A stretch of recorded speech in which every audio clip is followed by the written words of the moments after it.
Deixa eu abrir minha câmera aqui, né? Tô no escuro aqui em casa.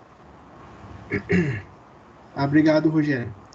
Então tá. Então vamos para nossa formalidade inicial, né? Então estamos hoje aqui para a apresentação do trabalho de conclusão do Murilo da Rosa Scholl. O trabalho dele se intitula Desenvolvimento de um Explorador de Redes no Chip. Então a banca é formada pela professora Lúcio. Murilo, tu tens 20 minutos para fazer a tua apresentação e depois então a banca passa a fazer a tua arguição.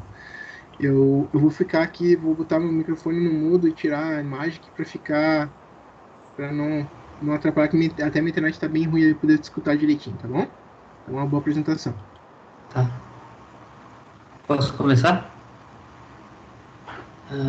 Então, meu TCC é o desenvolvimento de um explorador de redes no chip. Os orientadores são o professor Rodrigo e o professor Lúcio. Primeiro, eu vou dar um exemplo de como é que funciona a rede no chip, né? Ela é formada por núcleos de processamento, que são os quadrados, e por roteadores, que são os círculos. E os pacotes trafegam pela rede. Aqui eu tenho dois pacotes, o azul e o vermelho, que estão chegando no núcleo de processamento para serem transmitidos. Depois eles passam para o roteador e chega um novo flit em cada pacote para ser transmitido no núcleo. Eles passam para frente no roteador 2 e ambos querem ir para o roteador 3. Só que nesse momento tem um problema, porque só tem um canal para transmitir para o roteador 3 e os dois pacotes querem passar. Então só um deles vai poder passar.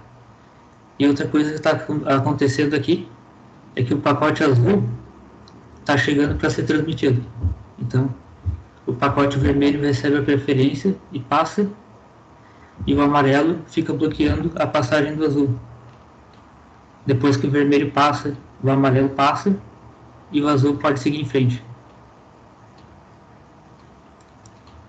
Bom, nessa situação aqui, que eu mostrei, foi sem buffers. Agora eu vou mostrar como aconteceria se tivessem buffers.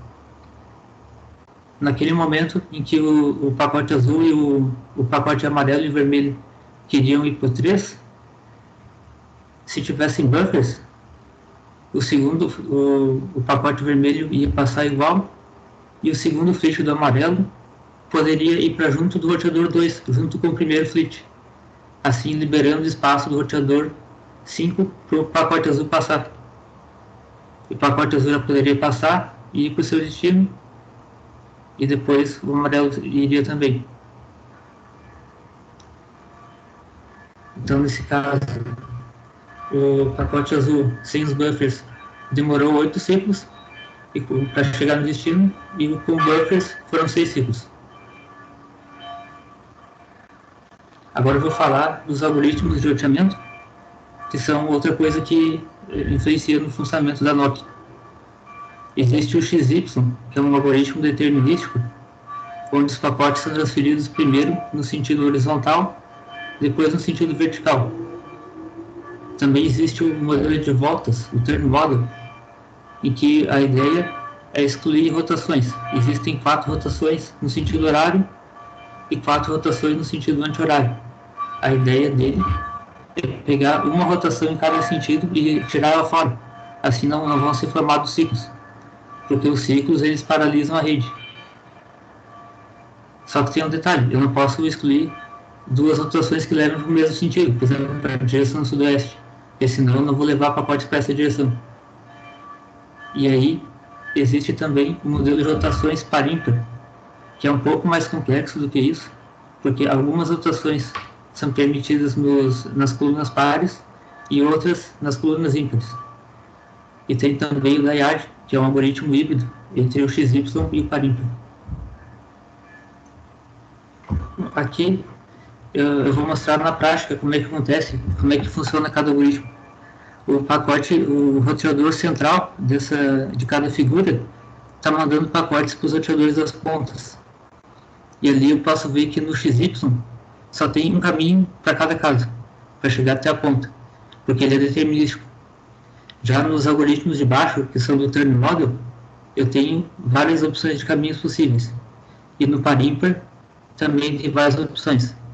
Só que dá para notar que o par ímpar, os caminhos estão mais bem distribuídos pela topologia. E nos do Turn Model tem algumas regiões com muitos caminhos e outras regiões com poucos caminhos. Bom, e como é que eu vou escolher entre os caminhos quando tem mais de uma opção? Isso é feito pela estratégia de seleção. Eu posso escolher um caminho aleatoriamente ou pelo nível do buffer. Aí eu vou escolher o caminho que leve para o buffer mais vazio, que deve ser o caminho menos congestionado. Bom, eu falei de buffers, de estratégia de seleção e de algoritmo de roteamento. Então, como é que eu vou estudar como é que cada um deles afeta o desempenho? Eu vou escolher alguns valores para cada um desses parâmetros e eu vou criar combinações de cada valor de um parâmetro com os valores dos outros. Tendo essas combinações, eu vou submetê-las a um padrão de tráfego, que é o que determina qual nó vai se comunicar com quem durante a simulação. Existe o padrão uniforme, onde cada nó se comunica com o outro nó aleatoriamente, e os padrões transpostos, onde é desenhada uma linha diagonal na rede e o nó se comunica com o que está do lado oposto da linha. Bom, feito isso, eu vou ter gerada a linha de congestionamento, a linha do delay médio, que vai me mostrar como é que é o desempenho da NOP. A ideia é que essa linha seja o mais à direita possível, quer dizer que o congestionamento aconteceu de forma mais lenta. Bom, agora eu vou falar dos trabalhos relacionados. Eu encontrei 5 trabalhos e 4 introduziram novos algoritmos. Então, eles não fizeram o mesmo que eu, porque eles não foram explorações completas no espaço do projeto. Não incluíram buffers e outras coisas. Eles só incluíram algoritmos. Mas eles foram a base porque eu vi como é que se comparava as NOPs e pelas linhas do delay médio. Então, eles foram a base, mas não compararam tantas coisas. Só teve um trabalho que comparou um pouco mais de coisa, que citou buffers na comparação. Bom, o que eu vou falar do software explorador? O software explorador é um programa que usa o simulador para fazer a exploração. Ele automatiza o processo para mim. Então, ele gera as combinações de parâmetros e gera as curvas do delay médio para cada combinação. Um explorador que existe é o explorador Noxin Explorer, que é o explorador do simulador Noxin. Só que ele gera um número fixo de simulações e o usuário escolhe a janela de simulação. Então, o objetivo do trabalho é desenvolver um outro explorador baseado no Noxin Explorer, só que ele vai permitir parar e continuar as simulações, vai encontrar a janela de simulação sozinho e vai gerar os gráficos. Então, foi isso que eu fiz. Isso aqui é o diagrama de classes do explorador.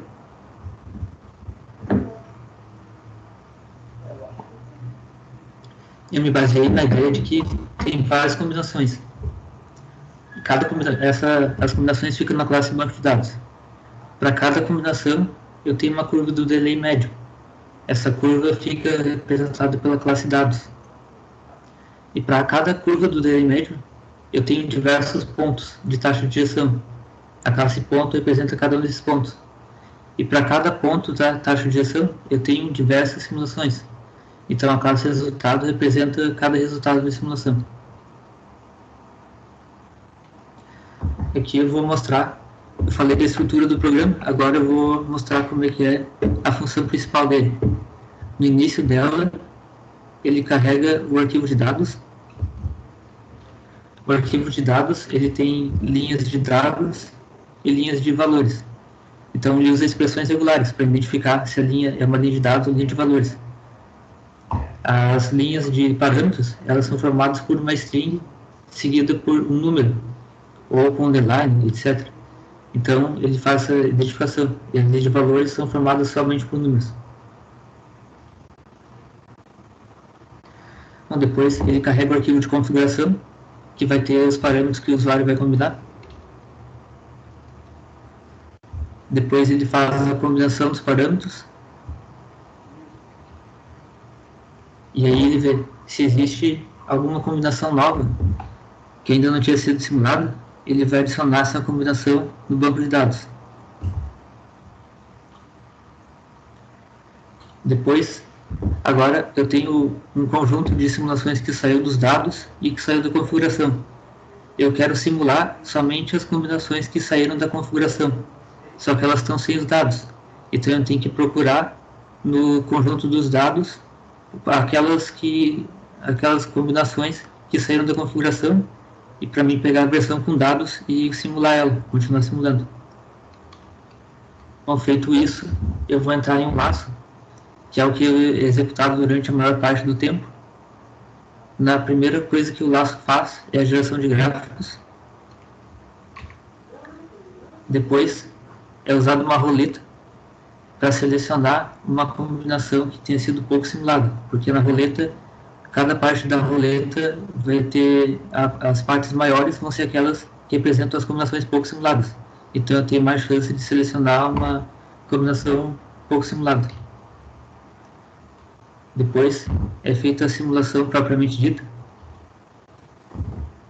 Na simulação, eu começo com a taxa de ejeção em um pacote por 1000 ciclos e ela termina quando a vazão cai para metade da taxa de ejeção. Em cada iteração dessa simulação, eu vou chamando a execução do Noxine, né, porque o explorador ele usa o simulador, ele não é um simulador, então ele chama o simulador com os parâmetros e faz a leitura da saída dele. Bom, feito isso, ele vai salvar, vai exibir o progresso e vai para outra volta desse laço.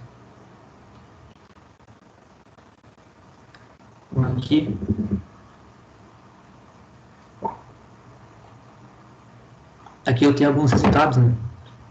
A energia total, ela dependeu principalmente do tamanho dos buffers. Buffer 4 e 8 consumiu um pouco, buffer 16 consumiu bastante mais. E aqui eu tenho as curvas do tráfego uniforme, que o principal parâmetro que influenciou foi o tamanho do buffer. O buffer 4 ficou com um desempenho mais baixo, o buffer 8 melhorou o desempenho e o buffer 16 melhorou mais ainda. Aqui eu tenho os resultados do tráfego uniforme separados por cada parâmetro. Os algoritmos de roteamento aconteceu uma coisa curiosa, que foi que o XY, que é o algoritmo determinístico, foi o que teve o melhor desempenho. O Daiad ficou em último. Por que isso aconteceu? Provavelmente porque o caminho dos pacotes está sempre mudando. Não é que nem o tráfego transposto, que o caminho é sempre o mesmo. Então, mesmo o algoritmo sendo determinístico, ele consegue se dar bem. Ali eu tenho o tamanho do buffer, eu já expliquei, que foi o parâmetro que influenciou mais. E tem a estratégia de seleção. A estratégia de nível do buffer foi um pouco melhor do que a seleção aleatória. Aqui eu tenho os resultados do tráfego transposto. O transposto 1 e o 2 geraram praticamente o mesmo resultado. Só que se eu desconsiderar o algoritmo negativo primeiro. Só que teve uma diferença aqui, que no tráfego transposto as curvas não ficaram espalhadas como no uniforme.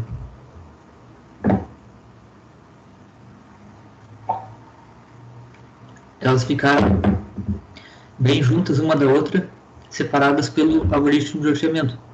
Então o buffer não influenciou nesse caso. Isso provavelmente aconteceu pelo mesmo motivo, de ser sempre o mesmo nó que manda mensagem que recebe. Então o buffer vai ficando saturado ali e não responde.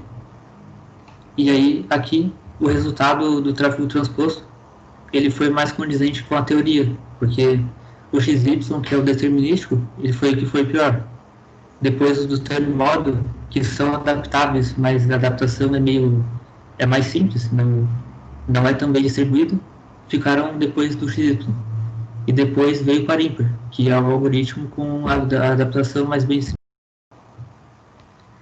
E aí, outra coisa que eu posso destacar é que o negativo primeiro, ele foi muito bem no transposto 1 e no transposto 2 foi empatado com o XY pior.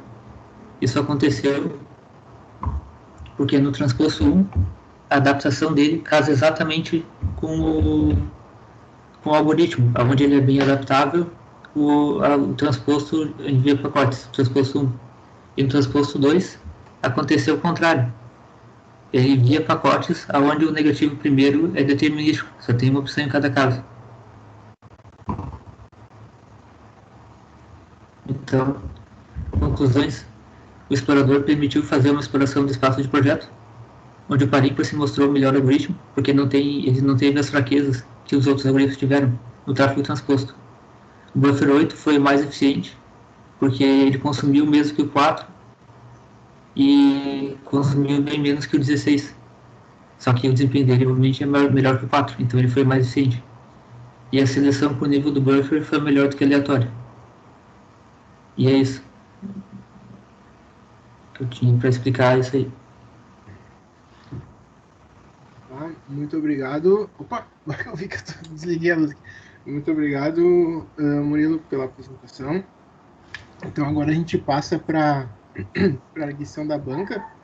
Né? Vamos começar com a professora Bruna. Pode ser, Bruna? Sim. Uhum. Então tá. Então vamos começar com a professora Bruna, porque as mulheres primeiro, né? Então, a palavra é tua. Eu vou ficar aqui de novo fazer a mesma coisa para poder escutar, porque quando eu falo até acho que vai, mas na hora do retorno tá picando a minha internet, tá? Sim. Uhum. Obrigada, professor. Bom, então, Murilo, eu gostaria de cumprimentar o professor Rodrigo, o professor Lúcio, as demais pessoas que estão assistindo a tua banca. Eu estou muito grata, muito feliz de estar participando desta banca, então fica aí o meu agradecimento. Também estou nervosa, Murilo, né? Anotei aqui um passo a passo para mim não esquecer de falar nada. Bom, então vamos lá. Então, inicialmente, eu anotei alguns pontos que gostaria de parabenizá-lo, destacaram-se no teu trabalho. Dentre eles, as tuas referências bibliográficas que estavam atualizadas, as tuas figuras estavam com uma excelente resolução, a organização do teu trabalho estava bem adequada, os resultados obtidos, então, o teu trabalho, ele traz dois aspectos extremamente importantes. O primeiro é a originalidade, justificada através do estado da arte. E o segundo são os resultados que você obteve, né, e realizou a comparação entre eles. Gostei muito do resumo também, achei bem objetivo e trouxe informações relevantes e que permitam a um leitor, mesmo que não tenha conhecimento deste assunto específico, entender exatamente sobre o teu trabalho. Bom, eu gostaria de te tranquilizar, então, na minha percepção, o teu trabalho ele ficou muito bom. Eu anotei, não fique brabo comigo, tá? Eu fiz apontamentos em diversas partes ali do teu texto, e alguns deles eu trouxe para nós conversarmos aqui, tá? Bom, então, em se tratando ali da apresentação, minha sugestão, né, teria valorizado mais o teu trabalho se tu tivesses utilizado um template com um modelo, né, padrão para apresentações de trabalho de conclusão de curso. E seria interessante também apresentar no começo da tua fala a agenda, né, porque assim você consegue dar uma ideia para quem está assistindo a tua apresentação, né, sobre quais os tópicos que você irá abordar, tá? Eu fiz uma anotação aqui, gostaria de te perguntar, tu pretendes disponibilizar no GitHub, enfim, para que alguém continue o teu trabalho? Não sei se será open source ou não. Até eu tinha essa dúvida. Até se fiquei pensando se eu teria que disponibilizar para vocês verem, né? Para vocês avaliarem o meu programa também. Conversa com o professor Rodrigo, conversa com o professor Lúcio, enfim, é uma dúvida ali que eu anotei e gostaria de trazer, né? Bom, em se tratando ali do texto da tua entrega, eu executei ele, rodei ele no Turnitin, e ele está extremamente original. O Turnitin identificou apenas 6% de palavras, pequenas frases, né, que estivessem vinculadas a outros trabalhos, e eu nem vou te mandar porque são frases, por exemplo, trabalho de conclusão de curso. Tá? Então fica a minha parabenização por isso. Está muito original. Ali na parte da introdução, deixa eu vir aqui. Logo após a nossa apresentação, eu já vou encaminhar a você e ao professor Rodrigo, também enviarei ao professor Lúcio esses apontamentos para vocês avaliarem. Eu reforço, são sugestões, né? Você é o desenvolvedor do trabalho, então conversa com o professor Rodrigo e o professor Lúcio para verificar as minhas sugestões, tá? Então, ali na tua introdução, pergunto se seria viável, né, você adicionar uma subseção de justificativa, objetivos gerais, objetivos específicos e delimitação do escopo, né? Então, em se tratando ali da delimitação do escopo, eu te pergunto, né, por que foi utilizado o roteamento por pacotes?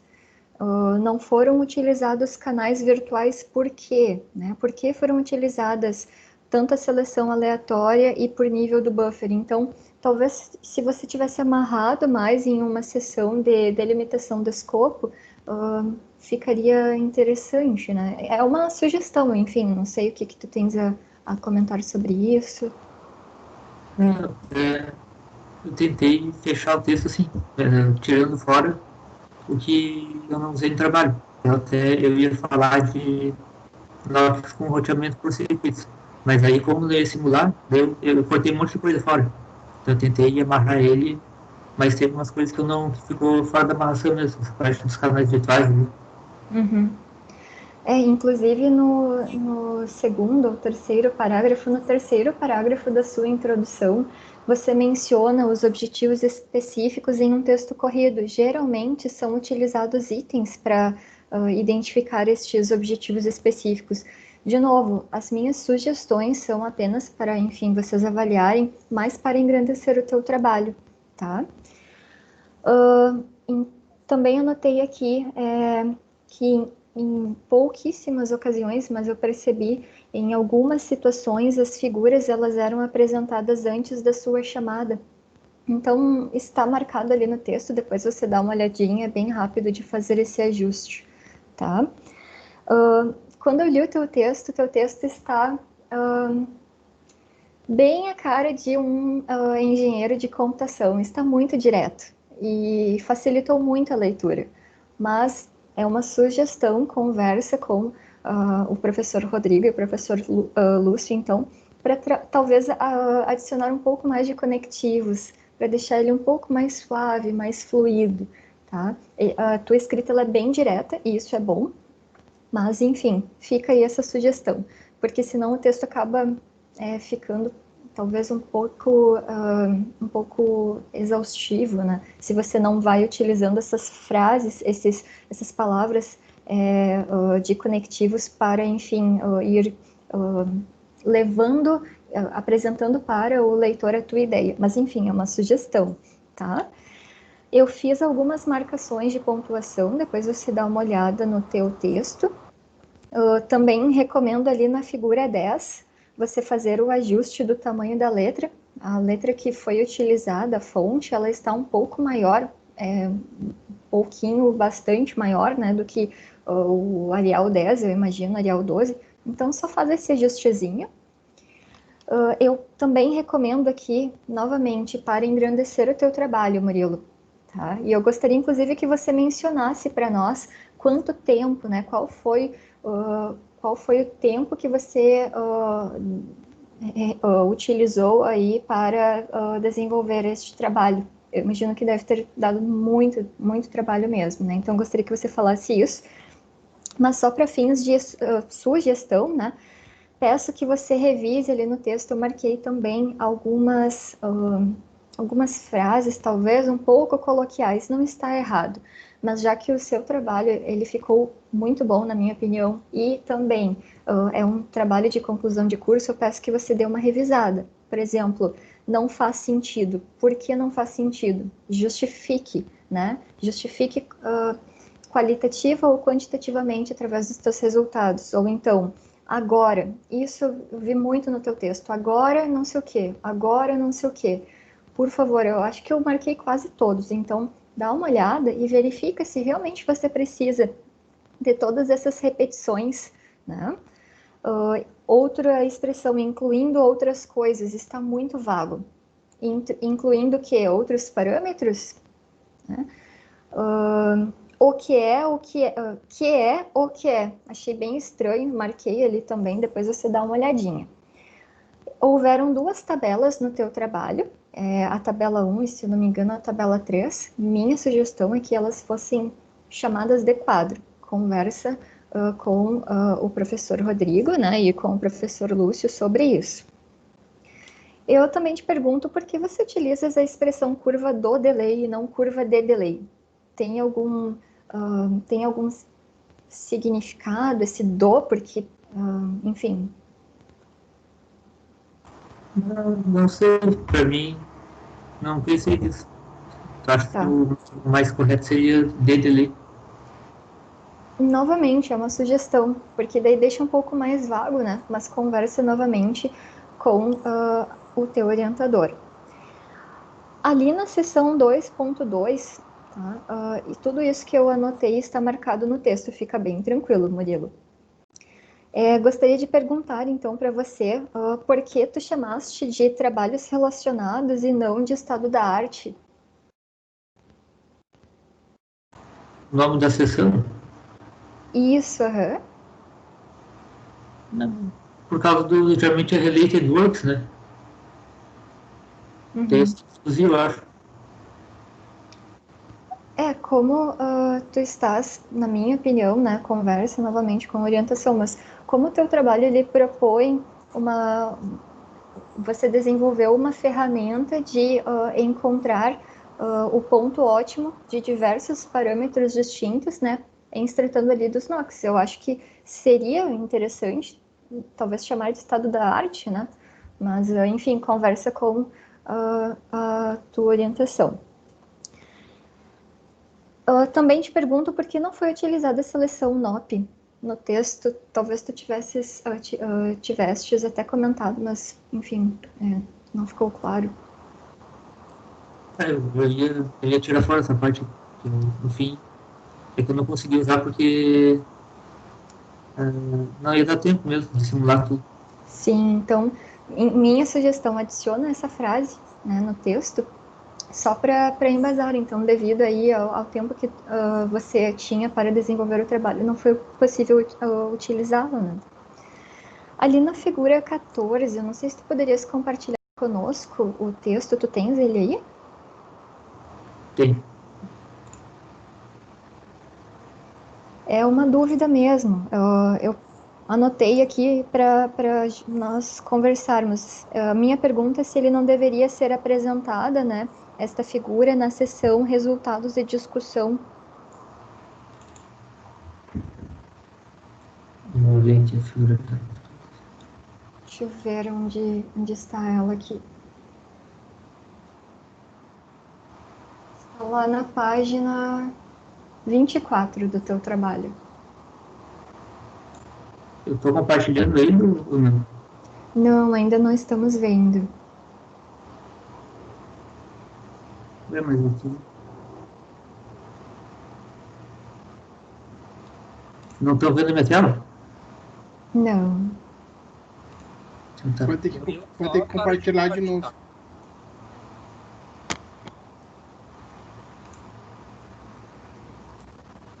Agora deu? Sim. Uhum. É só uma pergunta mesmo, enfim, não é uma pergunta capciosa, né? Então, por que essa figura que foi obtida a partir do teu trabalho está aí na seção, enfim, estado da arte ou trabalhos relacionados e não lá na seção de resultados e discussão? Ela estava no referencial teórico. Só Uhum. depois eu passei para aí, porque, como comentei, porque os outros trabalhos, alguns usavam delay médio e outros usavam vazão. Daí, eu acabei colocando ela aí. Uhum. Não, perfeito, só depois avalia com o professor Rodrigo e o professor Lúcio, enfim, é só uma sugestão mesmo. Deixa eu pegar outra folhinha aqui. Daí, lá na página 41, tu mencionas o estado da arte, e isso me chamou a atenção. Então, na seção de trabalhos relacionados, a seção ela tem esse nome, mas daí lá na página 41 você chamou de estado da arte. Então, talvez isso justificasse, né, a seção 2.2 ser chamada de estado da arte também. Enfim, verifica com a orientação. Isso. Aí no texto deixa eu ver onde. Tá. Enfim, aparece aí, tenho certeza que é na página. Isso aí, perfeito. Então, só para fazer esse ajuste, né? Trabalhos relacionados ao estado da arte, enfim. Também peço que você tome bastante cuidado, remova. No teu texto, eu fiz diversas marcações em se tratando de pontuação.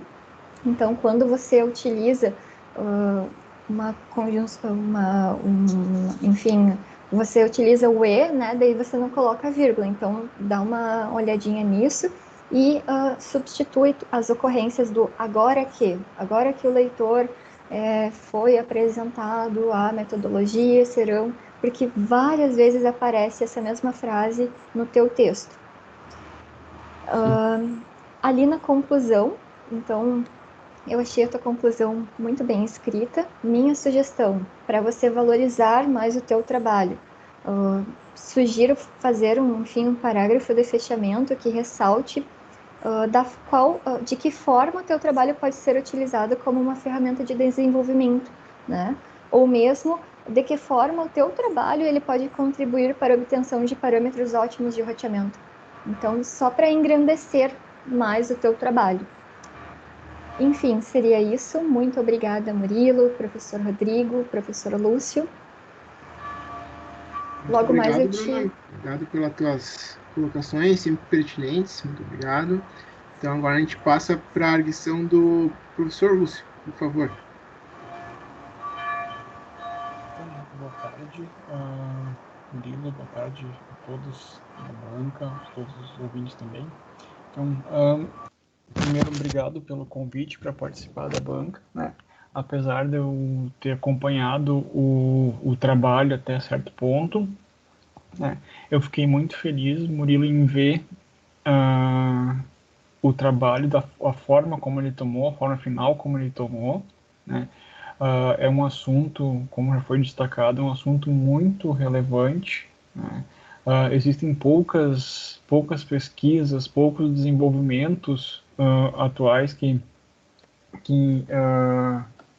tentam melhorar ou otimizar as notas, né? Então, para um futuro engenheiro da computação, tu deu um passo muito importante, que foi escolher um assunto que vai te propiciar bons resultados, não só agora, mas também no futuro, né? Um assunto que com certeza tu vai desdobrar em várias outras soluções, vários outros trabalhos que vão te abrir caminhos no futuro, né? Então eu fico bem feliz nessa questão, né? Tua apresentação, eu gostei bastante da tua apresentação, apesar de tu estar nervoso, a gente notava, mas tu conseguiu levar muito bem a apresentação, tu te expressou muito bem, tu soube responder as questões agora, né? Então tá de parabéns quanto a isso, a gente notou que tu te empenhou para fazer isso, né? O trabalho em si, tecnicamente, eu vim acompanhando ele, então ele ficou bom, né? A gente teve, quer dizer, tu teve resultados bons, que nem já foram destacados ali, então mostra o quão é interessante essa ferramenta que desenvolveu para explorar o espaço de projeto de uma NOC e e identificar quais os parâmetros que vão influenciar no desempenho dessa NOC para aquele caso específico, né? Então, é um bom ponto de partida para quem trabalha com projeto de Network on Chip ou para quem vai empregar uma Network on Chip em alguma aplicação, né? Então, é bom destacar isso, né? No teu estudo de caso ali, tu conseguiu mostrar os resultados, foram resultados muito bons, com comparativo. Então, tu achou um trade-off ótimo ali para tua NOC naquele estudo de caso, e eu vi que a ferramenta ela pode ser, então, acho que só esse detalhezinho, ela pode ser aplicada a outros casos, então tu vai ou configurar parâmetros diferentes ali, e ela vai explorar qual a melhor configuração, né? Então, faltou destacar isso. E eu falo isso porque justamente no texto também esse destaquezinho, né? Mas são, como já foi falado, são pequenos detalhes. O texto realmente tem alguns detalhes que passaram, né? Então, a maioria deles que eu notei agora também já foram apontados. Então, no mais, assim, eu acho que esses são os pontos que eu ressaltaria do teu trabalho. Mas tá de parabéns pela evolução, né? Gostei muito da forma como o trabalho evoluiu, certo? Então, da minha parte, era isso.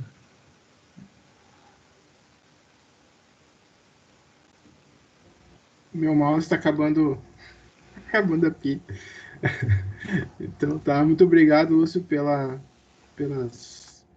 contribuições, né, pelas dicas aí. Então, Murilo, agora tu aguarda um pouquinho que nós vamos para uma outra sala para a gente fechar o teu grau, depois a gente já volta, tá? Então, só mais uns minutinhos. Tá bom. Vocês têm o link, né, Lúcio e Bruno? Sim.